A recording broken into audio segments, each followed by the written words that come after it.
Good afternoon, all students. Today my topic आज pronoun use of pronoun सर्वनाम का उपयोग। तो किसी भी वाक्य में हम सर्वनाम का प्रयोग और क्रिया को कैसे करते हैं उसके आज कुछ नियम हम बतला रहे हैं। तो प्रोनाउन नोट हमने दिया, pronoun use should great carefully, अर्थात प्रोनाउन का प्रयोग किसी भी वाक्य में बड़े सावधानी पूर्वक करनी चाहिए।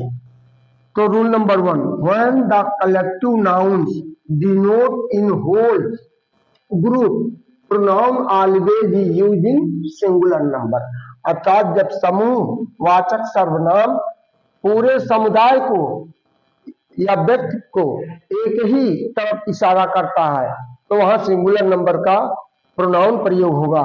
जैसे सेंटेंस नंबर 1 है, हमने यहाँ 2 सेंटेंस एग्जाम्पल के रूप में दिया है। The army killed it's commander, यानी सेना ने अपने कमांडर को मार डाला, तो अपने के लिए इट्स का सिंगुलर नंबर आया है pronoun. The jury gave its verdict, यहाँ इट का भी प्रयोग हुआ है। तो रूल नंबर हमारा 2 कहलाता है, but if collective noun denote different or separate person or knowledge then the pronoun is used in plural number। तब हम प्लूरल नंबर का प्रयोग करते हैं जब समूहवाचक संज्ञा हमारा अलग अलग विभिन्न व्यक्तियों या वस्तुओं के बारे में हमें बोध कराता है, ज्ञान कराता है, तब उसके लिए हम प्लूरल नंबर का प्रयोग करके प्लूरल नंबर का प्रोनाउन प्रयोग करते हैं। जैसे इसके लिए भी हमने 2 एग्जाम्पल दिया है। Sentence number 1, the committee left their seat after deciding the matter. कम समिति ने, अब दियर शब्द जो अंडरलाइन किया गया है या प्रोनाउन है प्लूरल नंबर का, समिति ने मामले पर निर्णय करने के बाद अपने स्थान को छोड़ी। The jury were divided in their opinion। अब their opinion, यहाँ their भी प्लूरल नंबर का प्रोनाउन है। Rule number 3, when 2 or more singular noun join and then the verb is used in plural number। जब 2 या 2 से अधिक सिंगुलर नंबर के सब्जेक्ट एंड से जुड़े हो तब वहां प्लूरल नंबर, और दोनों अलग अलग इशारा करते हो तो वहां प्लूरल नंबर का वर्ब प्रयोग होगा। जैसे यहाँ sentence number 1, Ravi and Sunil are the best player. Ravi और सुनील दोनों अच्छे प्लेयर हैं, तो दोनों अच्छे प्लेयर हैं। Sita and Rita were going to school. Sita और रीता दोनों विद्यालय जा रही थी। अब यहां rule number 4, but if 2 or more singular number join and but they denotes only one person or thing then the verb is used in singular number। जब 2 या 2 से अधिक सिंगुलर नंबर के सब्जेक्ट एंड से जुड़े हो लेकिन वो केवल एक ही व्यक्ति या वस्तु की ओर इशारा करते हो तो वहां सिंगुलर नंबर का वर्ब प्रयोग होगा। जिसे इसमें में हमने 2 एग्जांपल दिया है, milk rice and milk bread and rice is my favourite food. तो इज यहाँ सिंगुलर नंबर को वर्ब आया है। The manager and the chief has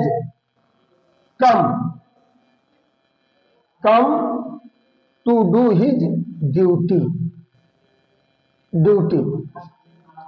तो यहां पर हैज और हिज आया है, यहां इज आया है।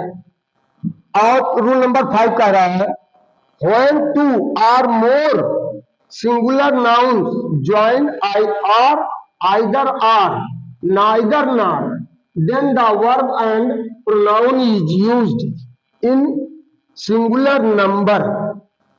इसे सेंटेंस नंबर 1, अमित और Anil must help his friend. Anil को अथवा अमित को अपने मित्र की सहायता करनी चाहिए। यहाँ पे सिंगल नंबर प्रोनाउन आया है। फिर आइदर रवि और Sunil has sold his book. Singular number का वर्ब आया, सिंगुलर नंबर का प्रोनाउन आया है। लेकिन अभी रूल नंबर 6 इसका अपवाद के रूप में निकल कर आया है, इसके एक्सेप्शन के रूप में निकल कर आया है।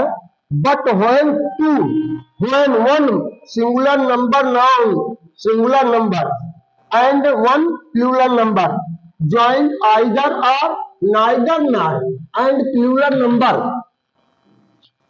come after, then the person pronoun is used near number of, यानी जो नियर नंबर ऑफ, यानी जो उसके नजदीक होगा उसी के अनुसार उसका प्रयोग होगा।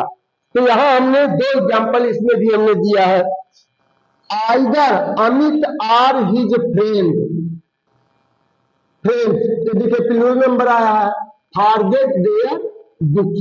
अब देखिए यहाँ प्लूरल नंबर का प्रोनाउन आया है। अब नाइदर सुमन नार हर सिस्टर्स, ये प्लूरल नंबर का है, तो इसलिए यह नजदीक का करता है, तो इसलिए यहाँ देयर भी प्लूरल नंबर में होगा। तो दैट इज सॉल्व। अगले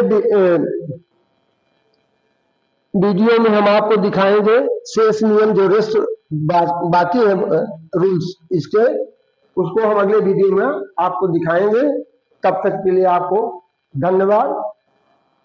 हमारे चैनल को ज्यादा से ज्यादा सब्सक्राइब करते रहिए और थ्रू एक सिस्टम के रूप में हम आपको दे रहे हैं। यदि हम क्रम वाइज आपको ना देते हैं तो आपको स्टेप बाई स्टेप, जैसे किसी मकान पर चढ़ने के लिए सीढ़ियों की जरूरत होती, एक सीढ़ी से दूसरी, दूसरी तीसरे, तीसरे से चौथी, उसी तरह हम आपको स्टेप बाय स्टेप इसलिए दे रहे हैं जिससे आपको कहीं किसी भी प्रकार का ना तो अनुवाद करने में दिक्कत हो, ना तो मिसलीनियस सेंटेंस पहचानने में दिक्कत हो। That is solve.